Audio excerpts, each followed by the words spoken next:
Welcome to the Wednesday Honors Luncheon series. Thank you all for coming to another one of our series of Wednesday luncheons.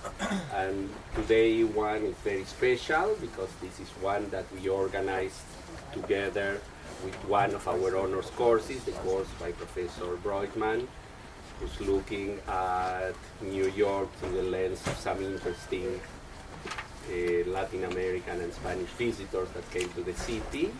And that's what brought today to us a very distinguished visitor, Professor Rockland here, because this course has been looking at one particular interesting visitor to New York who's standing here, but I will let you introduce him at the proper time.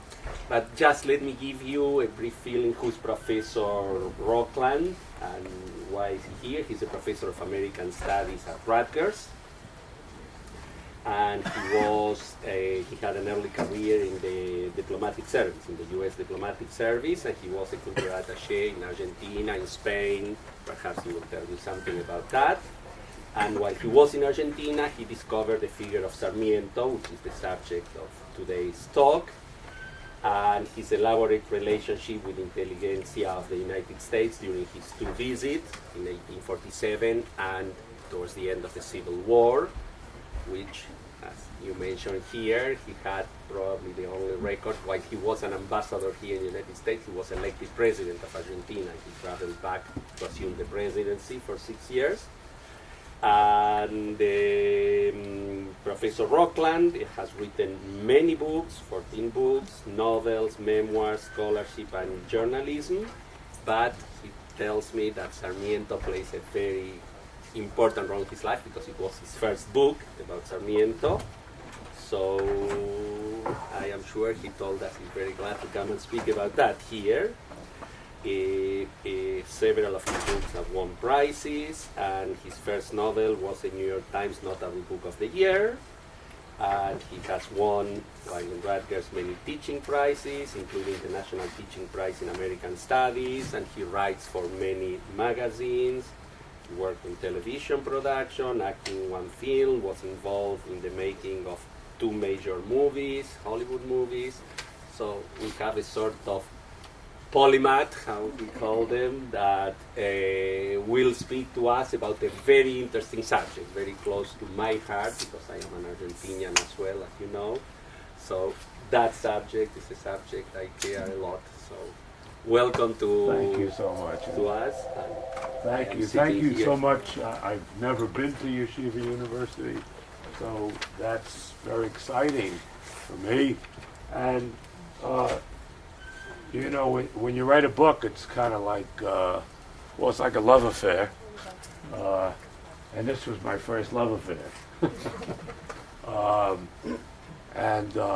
was reading it last night so I could be a little bit prepared for today, because this came out in 1970, and I was reading it and I said, gee, I didn't know that. I kept saying, I didn't know that. Well, I didn't know, I'd forgotten it, obviously. I must have known it at some point.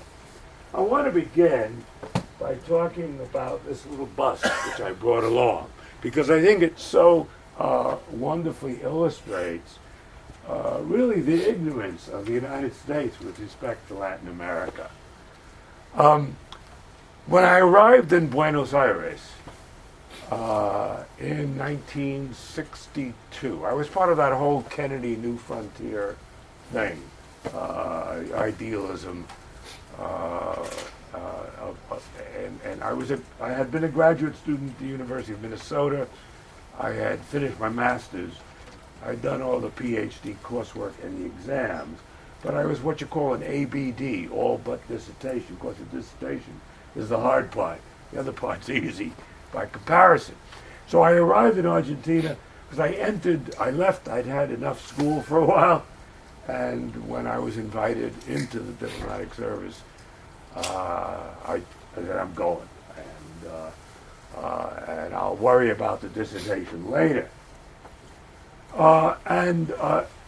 In my first week or so in Argentina, in our embassy, which was then on the Calle Sarmiento, But I didn't know who Sarmiento was or anything, and at first I was getting training by talking to all of the other attachés, the senior officers, from the ambassador on down. I would have an hour with each. And I happened to be in the office of the agricultural attaché, who was concerned with issues of Argentine agricultural products, American agricultural products going there, etc. And our feet were very informally up on his desk. He invited me to put my feet up on the desk too. So his feet were on the desk and my feet were on the desk. And I began to get this kind of paranoid feeling that there was something or someone looking at me. And I looked down, and sure enough, there was a waste paper basket. And in the waste paper basket, there was a little face looking at me. And so I said to him, "Gee, who's that?" He said, "I don't know. It's been in my office for 3 years. I got disgusted looking at the guy. He's so ugly." And I finally threw it out. Now, I mean, it's amazing the things that happen to you in life. If I'd been there the day before or the day after, my whole life would have been very different, I think. I said, well, seeing that it wasn't Hitler or Stalin, I said, I didn't know who it was. He didn't know who it was. I said, can I have it? Because as the youngest and most junior guy in the embassy, I had an office that was about the size of a closet with no window, and I thought I could have some art there. This was the art. He said, sure, you could take it. He says, it does have a broken nose, which it did. The nose was broken. And I said, oh, that's okay. And I took it and put it on my shelf. And by the way, it was black then. And the broken nose I fixed with chewing gum in 1962, and it's still there. Chewing gum is very useful. Don't chew it. Use it for repairs.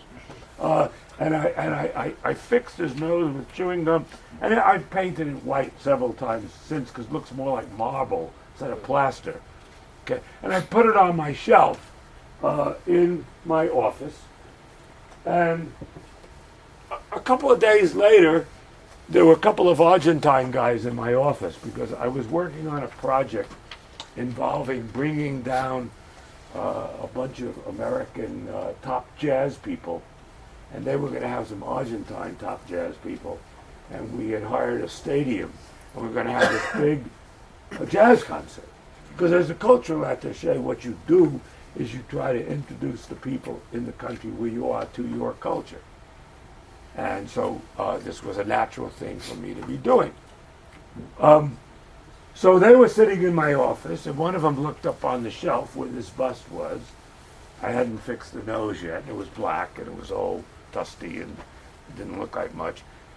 And he said, "Pero usted es Sarmientista. You're a Sarmiento guy." I said, "What?" He said, "Sarmiento, don't you know who that is?" I said, "No, I have no idea."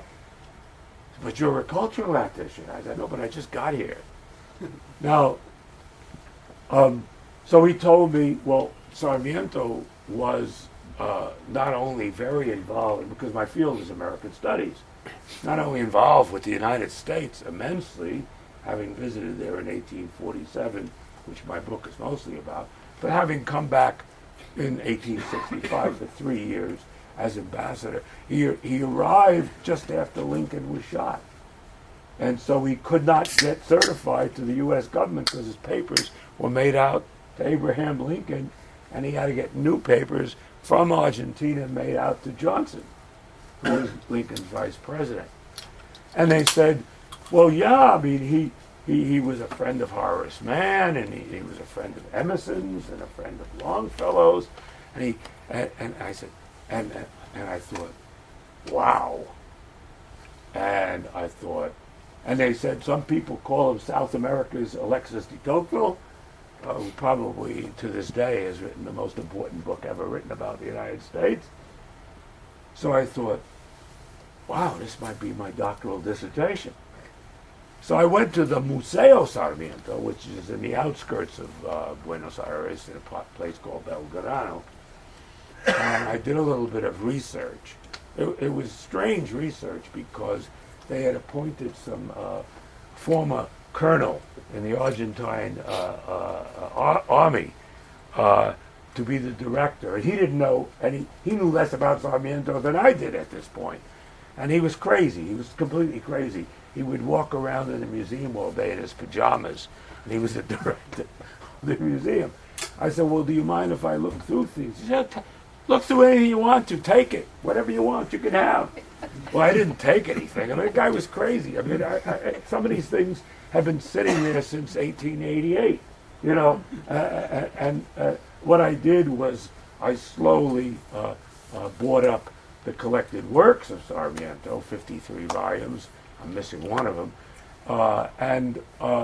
And everything I could find about Sarmiento in the United States, so that when I left Argentina and went as cultural attaché in Madrid, I took an entire library of books and of microfilms and everything I could possibly lay my hands on, because I was going to work on it for the next 4 years in Spain. Now, look at this now. Here's a guy who's been with our embassy in Argentina for 3 years, the agricultural attaché.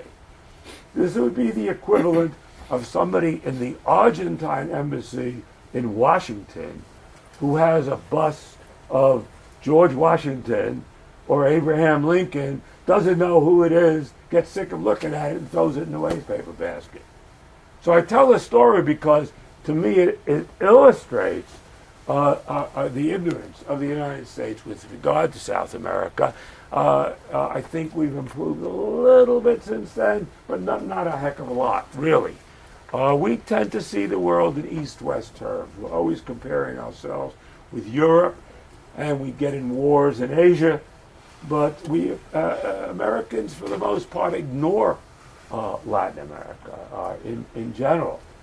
Maybe they've been in Mexico one time, in Acapulco or somewhere like that. But otherwise, Americans have this notion that there's the Rio Grande River, and south of there it's all the same. They're all playing the guitar, and they have serapes on, and they have big sombreros. I mean, Argentina is much more European than the United States is, by the way. So in many, many ways. And so I sent a telegram to my advisor back at the University of Minnesota, where I did my graduate work, and I very briefly described, look, I found this figure. Nobody knows anything about him in the United States. See, when you write a doctoral dissertation, it's very important to write about something new or say something that hasn't been said before. And by the way, if you should ever do a PhD, try to find the subject that nobody knows anything about, because they're not going to be looking over your shoulder so much. And then, you know, if you wrote about Emerson, they'd pick you apart for years. Nobody knew anything about Sarmiento. I just did it. I never even sent them any of it. I just did the whole thing, sent it to them. They said it was great. I went and defended it, and that's how I got my PhD. So if you do a PhD, again, look for a subject that's very obscure. Not that Sarmiento was obscure, he was obscure in the United States. Anyway, I sent a telegram to my faculty advisor describing this. I said, I think I found South America's de Tocqueville, and he was great buddies with the whole New England transcendentalist crowd in Concord, Mass., Boston, etc. And I got a 2-word answer back, telegram. Michael, well, 3 words, Michael, do it. It was probably the doctoral dissertation approved faster than any doctoral dissertation in history. He said, just do it. And so that's how I came to do my doctoral dissertation. Now, the book, when I went, I was now out of the diplomatic service. I'd written the dissertation. I was living, it had been approved. I was living in Princeton then, and I went across the street to Princeton University Press, and they just ate it right up. I mean, it was amazing. And the reason that they said, we want to do it. I mean, imagine the luck that I had, that my dissertation was approved immediately, and the book was accepted by Princeton University Press immediately. But there's some tragedy associated with that great fortune. There had been a guy named Bunkley who had been in Argentina. His father had been a diplomat in Argentina, as I was a diplomat, and he spent years there as a boy and as a young man. He got his PhD at the age of 21.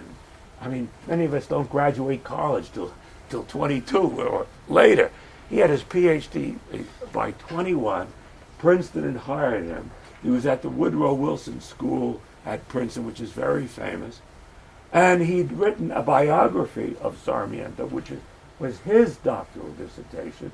Also put out an anthology on Sarmiento, okay? And on his 25th birthday, he had friends over the house. And he had this crazy notion that if he put a bullet into a gun, into a pistol, he could always tell that the bullet wasn't in the chamber. Just what that was, I don't know. I've never had a pistol, so I don't know how these things work. And on his birthday, he said to his friends, "See this?" They said, "No, no, no." He pulled the trigger and nothing happened. And then he said, "I think I'll do it again." He apparently was not worried because he had some way of figuring out whether the bullet was in the chamber or not. You have 6 chambers in a revolver. And then he did it a third time and he blew his brains out. Now I say, I mean, what a tragedy. He's 25 years old. This was a tragedy, unfortunately, fortunately for me, it was a tragedy which was very much in my favor. I never met him. This happened years before.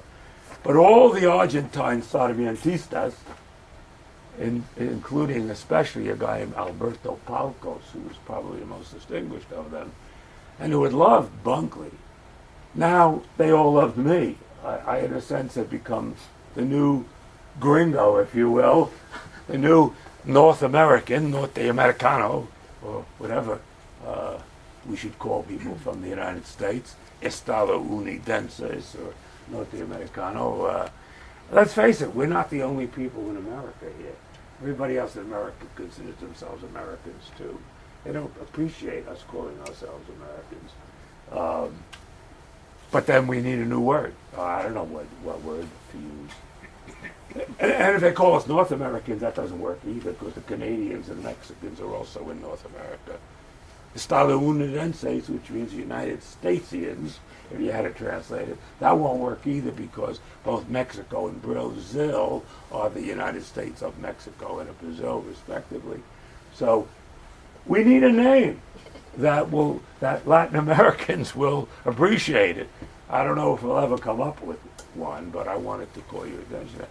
So all of the Argentine Sarmientistas, all of whom there were many, because, you know, if I had to pick the most distinguished figure in Argentine history, there he is. He did everything. He was a great writer, one of the greatest writers in Latin American history. I mean, his book Facundo is great, great literature. Recuerdos de Provincia, Memories of the Province, of the country, is also a splendid book.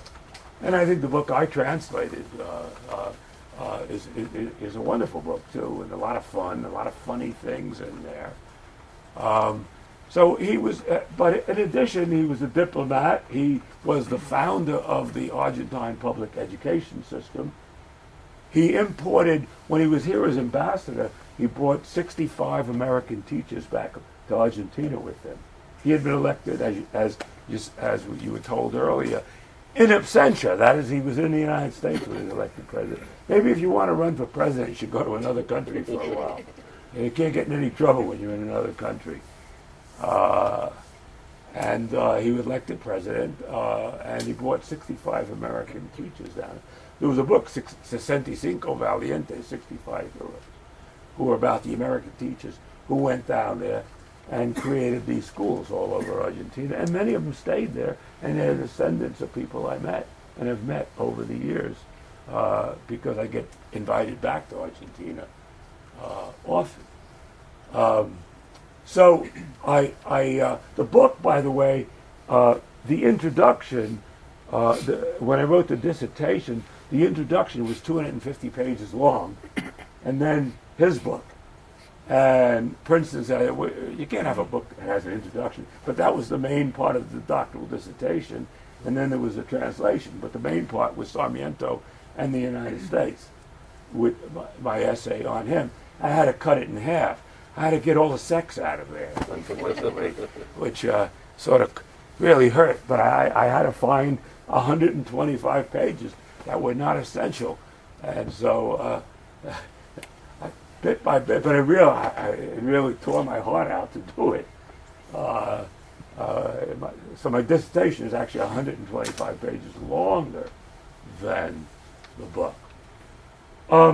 Now, I'm not sure. I mean, I could talk about Sarmiento for 6 or 7 hours, but I'm wondering whether we only have a little over half an hour, whether I should give you all the opportunities to ask me any questions you want to ask me, or ask me questions about the diplomatic service or anything, or Spain, or whatever. Or if not, I'll just go on talking about Sarmiento. Does anybody have a question right off that you want to ask? Yes? Could you specify more about what you did for the diplomatic service? Sure. And I'll tell you how and when I got out, too. I went, as I said, I went into the cultural service part of the State Department.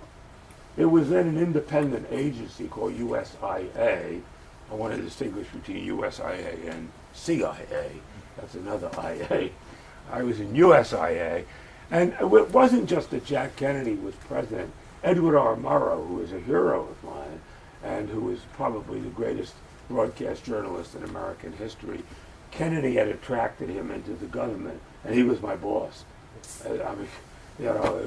And Kennedy was his boss. I mean, it was for a young guy to be living in that kind of environment was simply wonderful. And so I went in, and as I said, I was a cultural attaché, and as I explained before, what cultural attachés do is they're basically trying to get people in the country where you are to read Mark Twain's Huckleberry Finn, to listen to American jazz, whatever, to expose them to American literature and culture, American film, whatever. And so my training in American studies was perfect to be a cultural attaché of the United States. I was in 7 years, 1 year of training in Washington, 2 years Argentina, 4 years in Spain. One word I might say about the training in Washington, a lot of it had to do with Latin American studies, which I knew nothing about. The best part of it, although it was the hardest part of it, was the full immersion in Spanish. I had 3.5 years of high school Spanish, and I couldn't speak one word. I mean, we've gotten a little bit better in language teaching in this country, but it's really a disgrace. If we really want people to speak Spanish, we don't need professors of Spanish. I hope I'm not offending anybody. We should just go out.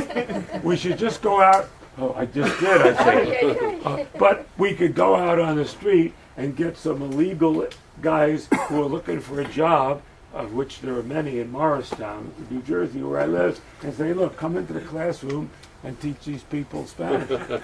And don't, especially people who can't speak English. So I'd had 3.5 years of high school Spanish. I could conjugate verbs. When we learned English at our mother's knees as children, I mean, we didn't conjugate verbs. We just, that whole thing, I see, thou seest, he, she, it sees, we see, they see, them see. It's ridiculous. Full immersion is like this. We had only 4 young diplomats in a room at the Foreign Service Institute in Washington. Only 4 of us. None of us could speak a word. And we had, it was 16 weeks. And We had 8 different teachers because they were all Latin American graduate students and Spanish graduate students. That's who our teachers were. And the first guy came in and he put a jar in the middle of the table with a slit in the top. And he said, "You're to come to class every day with a pocket full of quarters." We wondered, a quarter was worth something then. And we wondered, what's that about? And he said, every time you use an English word, you have to put a quarter in the jar. So we were scared. What are we going to do?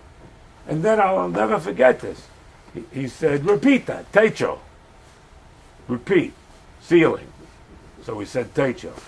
And then he said, "Repita, mesa." And we said, mesa means table. And we said, mesa. And then he said, "El techo está sobre la mesa." The ceiling is above the table. That was my first sentence. 3.5 years of high school Spanish, and I couldn't say that. I couldn't even say, "¿Qué tal? How are you? Good morning." I couldn't say anything. Absolutely hopeless, ridiculous. If the President of the United States ever wanted to make somebody the czar of language studies, I would take the job, because I could revolutionize the study of languages in this country. Start them in kindergarten, for God's sake, or any time. But nobody should graduate from high school, certainly, and certainly not from college, without at least another language just about as good as English. I mean, we'd be a much more sophisticated country. So it was a mind-boggling experience, literally mind-boggling. It was almost frightening, because we couldn't speak English. We couldn't speak anything. And we just had to learn. And he said, when you're not in class, which was 10 hours a day, repeating.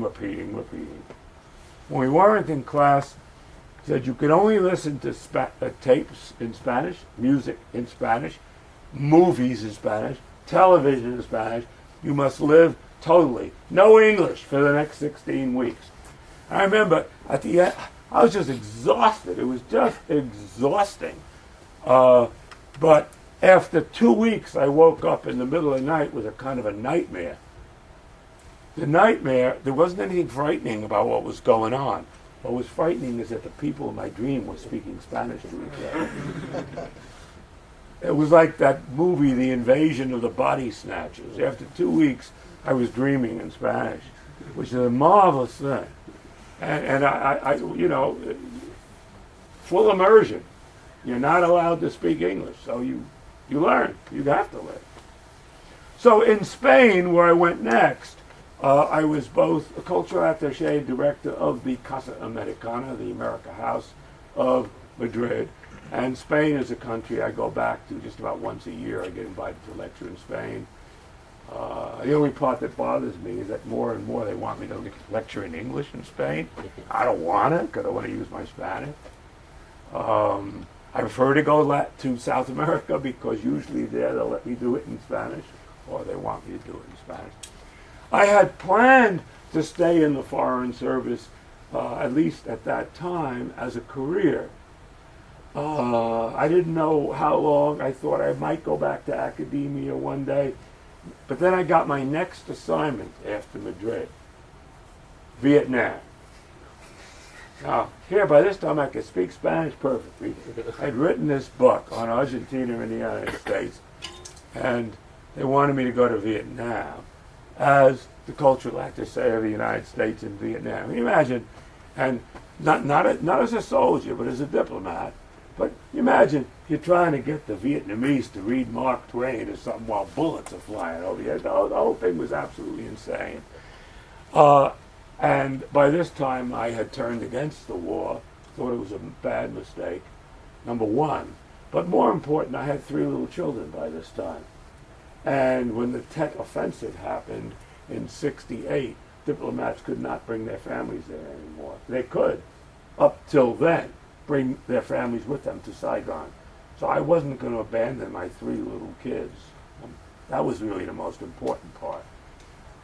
And I didn't believe in the war. But the third part of it was I was going to have to spend 13 months in full-time Vietnamese language training to get me to the same level that 16 weeks of Spanish would do. In Vietnamese, there are 7 different tones. 7 different ways, not just all the words and language and the vocabulary and all that, 7 different tongues.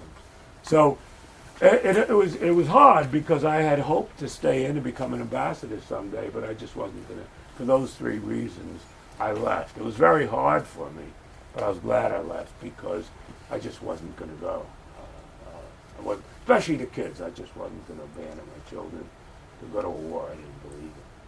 And that was basically my diplomatic experience. And in a way, I never got out because I get invited at least once a year somewhere overseas by the embassy to speak on some sort of American studies kind of subject. Last year was Chile and Argentina. The year before that it was Turkey. The year before that it was the Republic of Georgia. So it's a really nice thing to get invited. Travel on the other guy's nickel. It's a lot of fun. Go see another country for free. Even get paid for it, which is fun. So, yes, please. How has the work on Sarmiento developed in terms of your own career? Did American Studies go to a north-south axis from that point, and you expanded from there, from just United States to other things, or is it pretty much a Sarmiento specialty, but the rest of it is American Studies, or how did that work? Good question.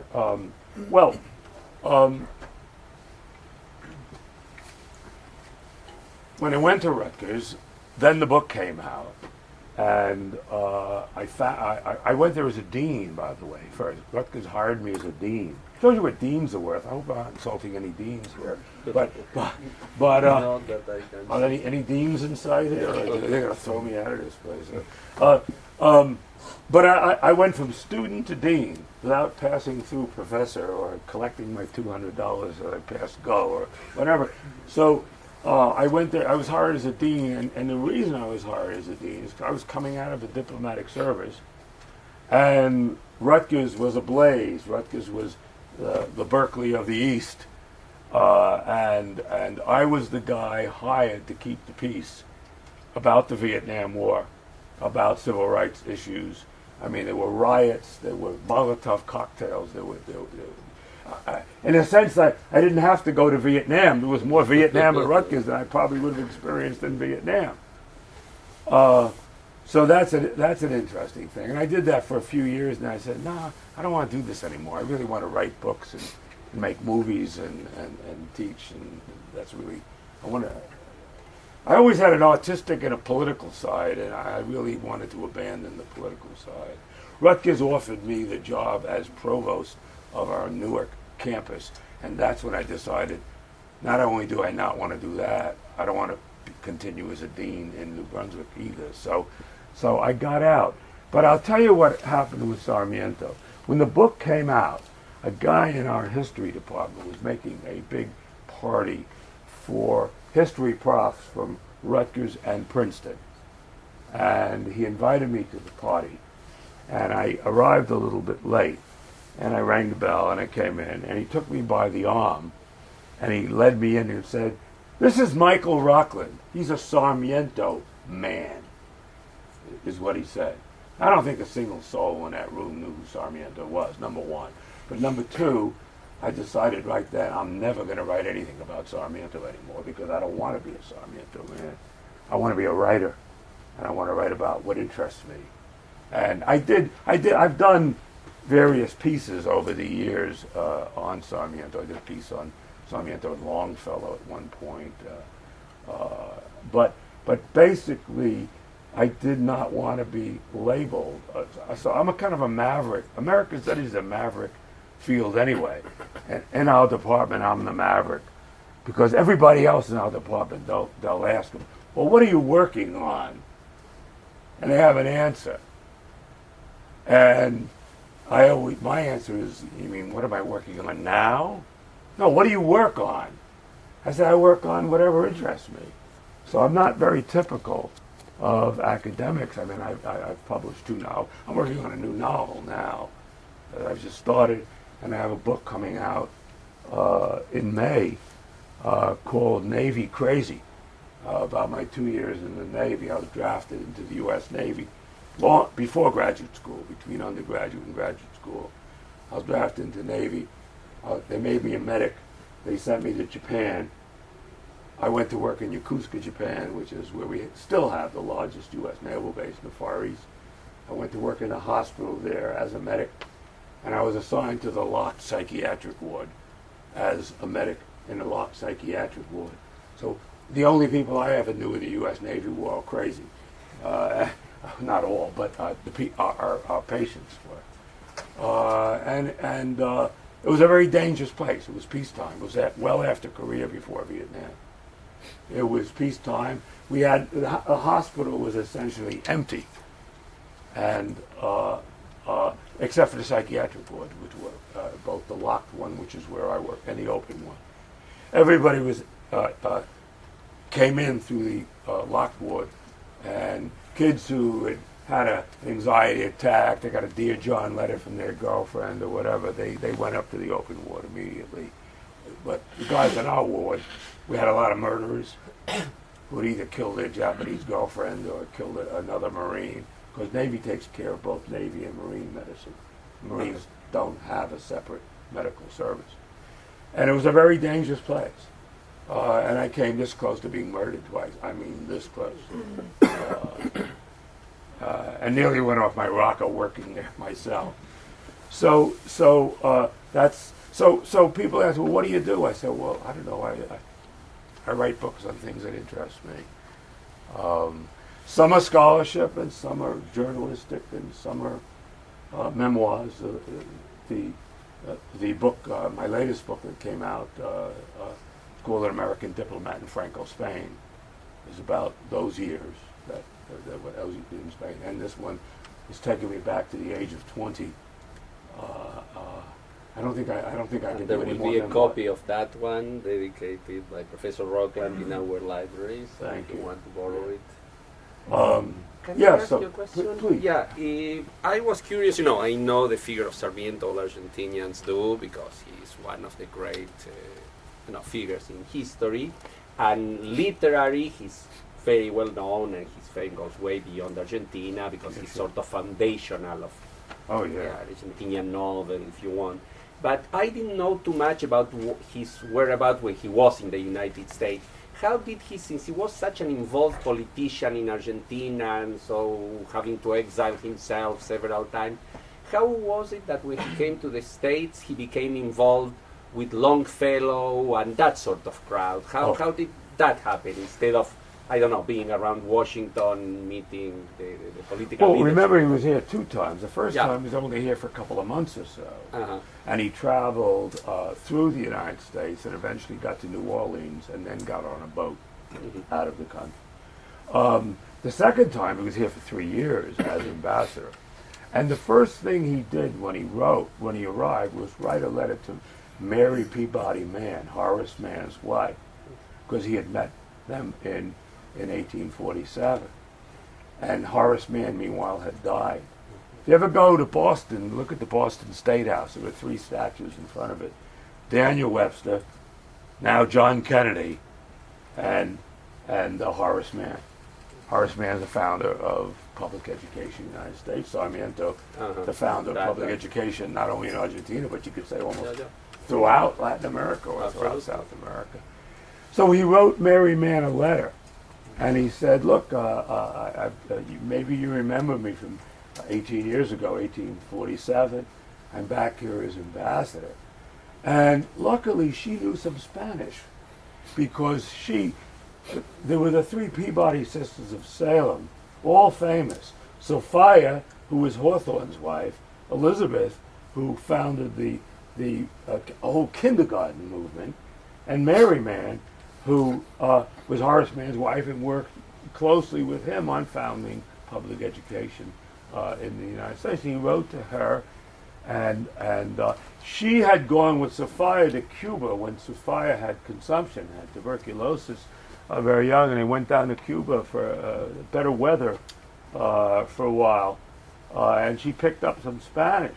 And so when they wrote back and forth to each other, he would try to write in English, and she would try to write in Spanish. or they'd mix it up. In any case, it was through her that he began to meet Emerson, Longfellow, and everybody else. Also, we got to remember when he arrives, Lincoln's been shot. He can't serve as ambassador, and he can't serve until. So he has to send a letter to Argentina, which took a month maybe to get there by boat, and another month for documents to come back saying he was the Argentine ambassador. Then he went down to Washington and presented them to President Johnson, the first President Johnson. So, and it was during that time he says, "The heck with it! I'm going to go up to see Mary Mann," and goes up to where she was living in Concord. And maybe you want to meet my neighbor Ralph Waldo Emerson, and that's how it all went on. They went on from there, and he was fascinated by them, and they were fascinated by him. He was a strange person from South America, and they were strange to him as well. That's basically how it happened. And then in the National Archives, I found a whole correspondence between him and President Grant. And Grant, after all, becomes president in 1868. 1868 is when Sarmiento becomes president in Argentina. And Sarmiento and Grant are corresponding. Incredible finding these original things in the National Archive. And in all the things I found in the... By the way, the Museo Sarmiento, the way I described it, is a wonderful place today. It's all been fixed up, and they're taking care of things. They've got, the right kind of humidity, the right kind of everything there. When I was there, it was an absolute disaster. The stuff was all over the floor. I mean, I was picking up original letters from Sarmiento or Emerson or whatever. They're just lying on the floor. This crazy colonel who was the director of it. So, other questions? Yes. In our class, we spent a considerable amount of time reading the introduction that you wrote to Sarmiento's travels, and we were talking about your reflection on sort of the state of the American educational system, and where it chooses to focus its efforts and attention. So I wanted to ask you, how would you sort of make your case to American college students to sort of put other works of the American canon that excludes merely North American works on equal footing of sort of the traditional Western canon? How would you make your case to us to sort of give those works equal attention? Well, I would say that I would talk about prejudice. I think there's a tremendous prejudice against the Spanish-speaking world in general. Even from a tourism point of view, Spain, of course, the economy shot to hell there right now, but during the years when I was in Spain, even then, Spain was not the place you went. You went to France, you went to Italy, you didn't go to Spain. Spain only in more recent years. And for me, Spain's the most interesting country in the world. It's still a country I love Argentina also, but Spain is the country that I care about a great deal. I think it's simple ignorance, it's simple prejudice. We see our civilization as somehow coming from Europe. And even if we were to see Europe as our mother and father, even if we were, and there's many arguments you can advance to say that's not true. Obviously, Africans and Asians don't see it that way. Even if you were to say that, what about our brother and sister nations here in the American? Those are the words I would use. I wrote a magazine story once called Look South, in which I argued exactly along these kinds of lines that these are the other American nations. I teach a course at Rutgers called The United States as Seen from Abroad. And the students always assume it's all going to be about the United States and Europe. There's always that assumption. I said, what about the Asians? How do they see us? How do South Americans see us? There's always this. In other words, there's a certain American prejudice that somehow Europe is a advanced place. We came from Europe. We got our English from the Brits, and there's a certain amount of truth in that. But but I think it's just pure ignorance. It's the guy who threw that in the wastepaper basket and changed my life. So that's where I think I would answer that question. Yes, please. Do you think there are any aspects about the current educational system in America that Sarmiento would criticize because it had changed from what it was when he visited? Well, it's hard to say which are which would be his ideas and which would be my own prejudices. I know this, that this whole teaching to get your kids to pass the exam, I don't know how to do this without being very political, and I'm not to be very political, but the whole No Child Left Behind was absolutely insane, and it doesn't work. Our educational system was better. I have a son who teaches elementary school, and they drive him crazy. He wants to.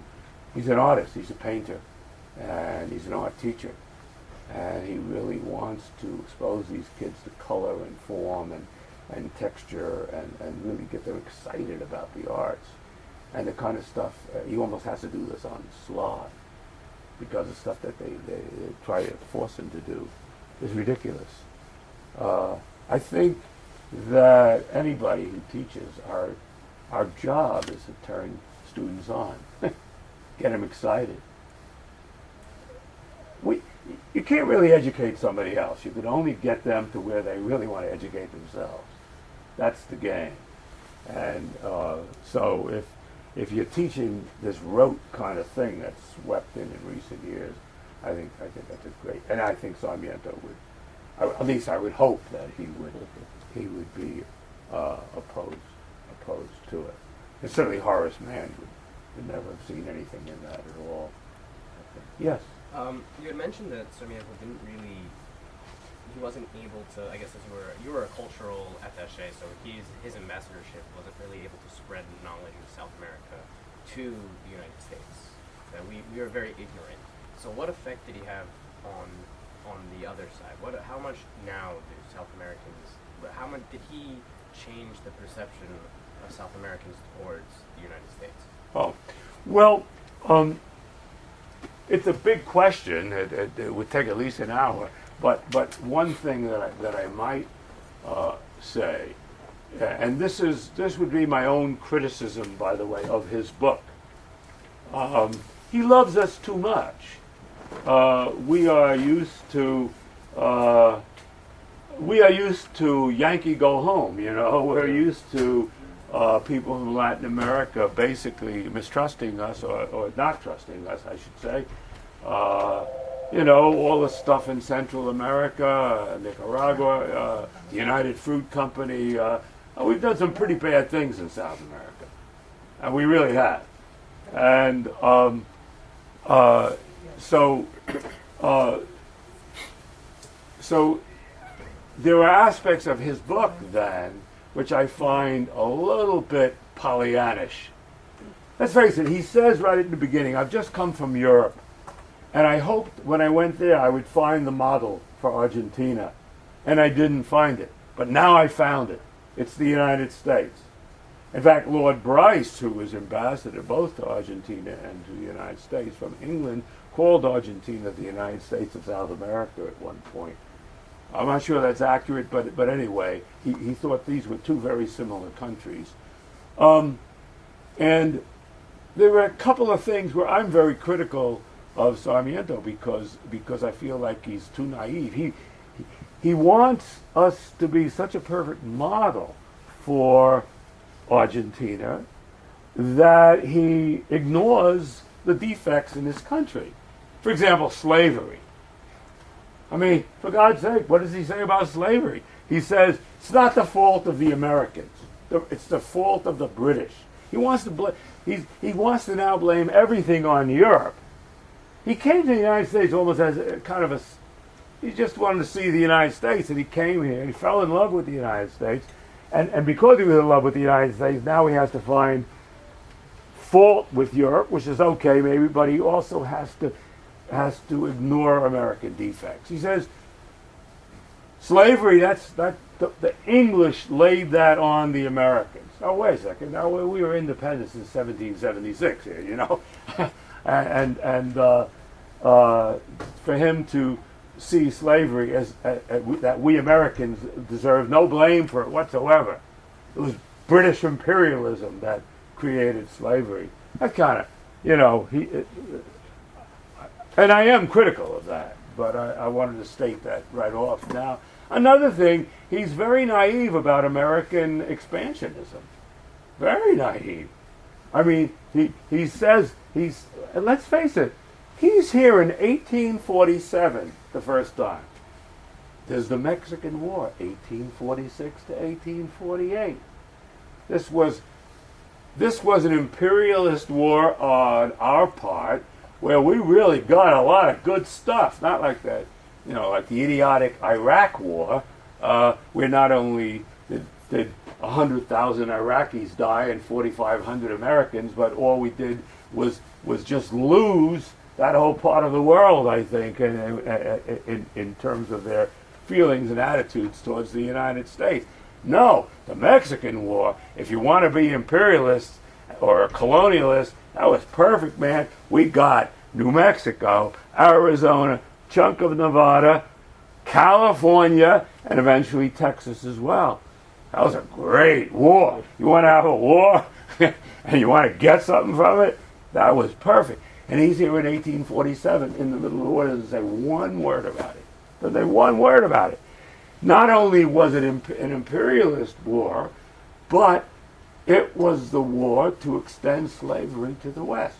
With the Missouri Compromise, you couldn't have any more slavery to the North. So the South could become bigger if it went west. So essentially the Mexican War was a way to take over all of that part of the current United States and put slavery in there, which is exactly what happened. And then he says at one point, every time he begins to criticize us for something, he either turns it into a joke or he turns it into a positive thing. At one point he says, not talking about Mexico, but he says, it might be a nice thing the United States were to annex. And I used the English, I didn't try to translate. He used the English word, so I did in the translation.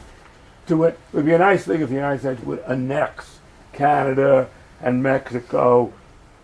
And he said, maybe stop at the Isthmus of Panama. So if you're Panamanian, I'm not sure which, maybe before Panama or just after Panama, but in any case. He didn't want us to come take over South America, but he was perfectly comfortable with the idea about taking over Mexico and everything down to Panama, because he says the United States, and really he's the great defender of Monroe's notion of manifest destiny. No American ever put it so directly. Yeah, it's a great thing, because he says the union of free men would then extend all the way from the North Pole to the Isthmus of Panama. I'm thinking, oh, wait a minute, Domingo, hold on here just a second. But I mean, it's really strange that he is not only not critical where we were really vulnerable, but even celebrates a lot of things. Please. I have two questions. The first one is, when you came to Argentina to spread the American culture, or like, no, because I see it in Colombia right now. There's a huge Colombo American Center. Yeah. And I ran the one in there. So. So you were the only ones doing it? I mean, no, I had a staff. No, but I mean, like, only the American government was doing that? Oh no, all governments do it. All governments do it? Oh yeah. Oh, absolutely. Only the American government like do it better. Because I've never seen an Spanish. We might do it more, but I don't think we do it better. No, No, yeah, because- most countries have. I mean, there is a Institute Cervantes in I- New York last that does year a I s- lot of cultural exactly. activities, Yeah. and they have it all over the world. I'm glad you know the Most Institute of countries, Cervantes, yeah. I mean, or Yeah, I the spoke Alliance at the- Française, Yeah. When Yeah, my but- book on Spain came Yeah. out last year, I was invited by the Instituto Cervantes, and I was invited. the director. There's the Spanish Consulate General in New York, and the embassy is in Washington. And the Spanish embassy in Washington also invited me to come talk on the book there. So in other words, here I was, an American who had written a book about his love affair with Spain. And so they very much wanted to push, Yeah, of they were course. getting me, you know, gigs, so to speak, all over, which was great for me in the book. In other words, because they saw me as the American who was celebrating Spain. Well, we would also look for Spaniards and Argentines who celebrated the United States. Yeah. Sarmiento being one of them. When I was in Spain, one of the people I most knew was a guy named Julian Marias. His son is perhaps Spain's greatest novelist today, Javier. And Julian and I were great friends. And one of the reasons we were great friends because he loved the United States. He just wrote book after book about the United States. And so, obviously, I was cultivating him. I also liked him, but I was also cultivating, hey, here's a Spaniard who likes us, and he's very anti-Franquista also. So in other words, in a sense, he was using me and I was using him. But I think for a good purpose. I mean, because my job, particularly in Spain, because it was a dictatorship, was to cultivate democratic forces, and to cultivate people who would have affection for the United States. I was constantly trying to get people Fulbright scholarships or fellowships. I was setting up travel trips of 3 weeks for. I tried to get his friend. Basically, my job more than anything else was relations with the Spanish universities, and so I would get to meet liberal professors and professors who had good feelings about the United States. Tell me who your brightest students are. I want to invite them to the U.S. And we'd bring them over here for a few weeks. And some of those people later ended up in the Spanish government. So you see what we're doing. We try to get them to like the United States, and then when a guy like Felipe Gonzalez gets to be prime minister of Spain, he was one of those guys who I brought over here as a kid, and then later on he becomes prime minister of Spain. So was this what was I doing? That was my job. My job was to get people to like the United States and think well of it. But every other country does the same thing. Every other country. But like, you guys do a better job because I mean, like, No, not better, American culture is but we're well spread. bigger. Our government, we have more money. But I don't know that we do a better job. We do a bigger job. Now, my other question was, right now, at least in Colombia, and I heard in Argentina also, the public education is pretty different to the American public education. I would say in some ways better in Colombia. I at wouldn't least. be surprised if it's better. You have to take the classes that they tell you to take, and you have to take till calculus 1 to graduate from high school. Oh, You have to now, take I don't even know what philosophy, calculus is. philosophy, analytic algebra, and geometry, biology, and physics. I can chemistry. add, subtract, divide, and multiply. That's all I can do. No, but I talked Yeah. to a lot of people here, and they only have to take algebra 2, up to algebra 2, not even trigonometry. I took trigonometry in 9th grade, 8th grade. Wow.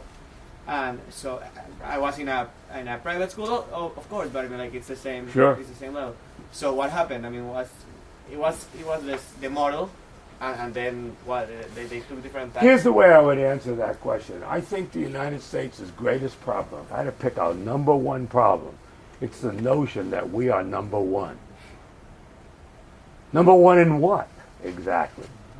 Because it seemed to me that the two major criteria of a civilization which is advanced is health and education. Those are the two most important things, I think, health and education. Do you know how we rank health and education in the world? about 17th in both of those categories. So when we go around saying number one, USA, number one, it's a lot of baloney. We're not. We're not. We may be the most affluent country in the world. We may be the most affluent, but the fact that 34% of us are living below the poverty line is an absolute disgrace. I mean, I have been in countries where nobody lives below the poverty line, and they're not communist or socialist countries either.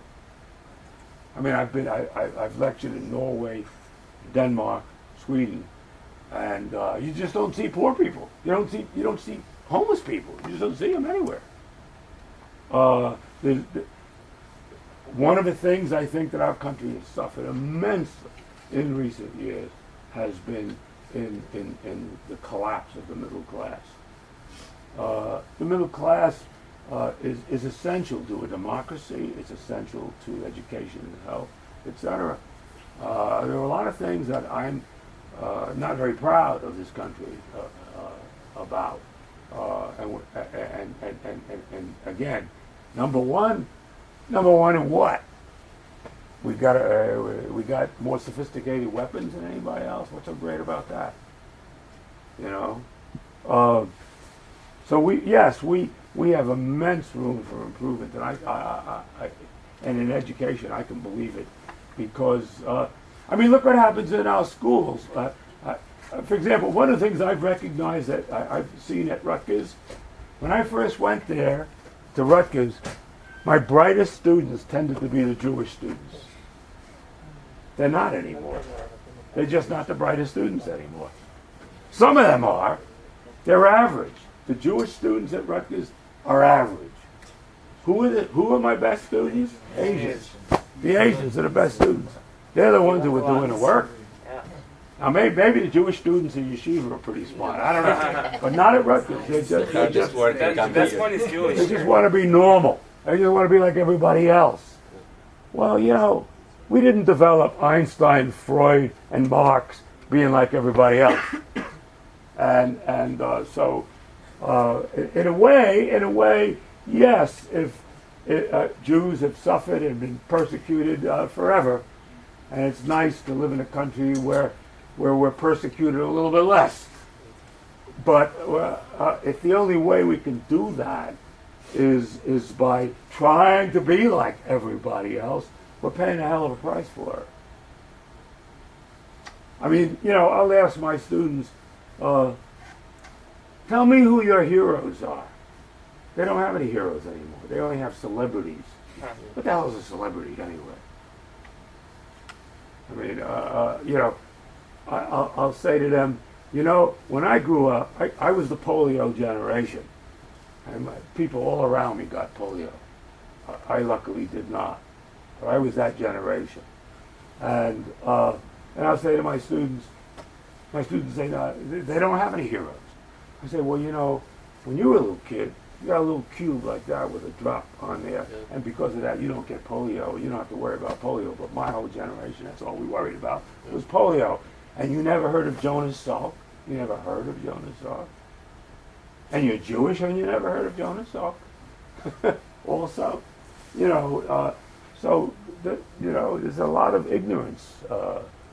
And at Rutgers, one of the great fights that we're involved in now is the fight, do we want to be a great university or do we want to have a great football team? Because I'm not sure you can really do both.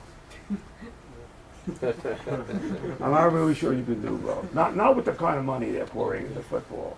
And there's some of us, are in the streets practically fighting against us, saying, hey, you want to play football? I played football. I love football. But there's something more important that universities are supposed to be doing than playing football. So I think we should go to the front. I am not trying to cut. I know some students have to leave, but you are welcome to stay and ask questions. We'll get more to a sort of informal part of the conversation. But I want to, before everybody leaves, to thank Professor Rockland because this was fascinating. Thank you so much. This is great fun. I'm not pushing you out. So if you have time, you want to stay, hang out. And if anybody wants to communicate with me, I give you my card. Yeah. Happy to Yeah, so, I answer all communications. So.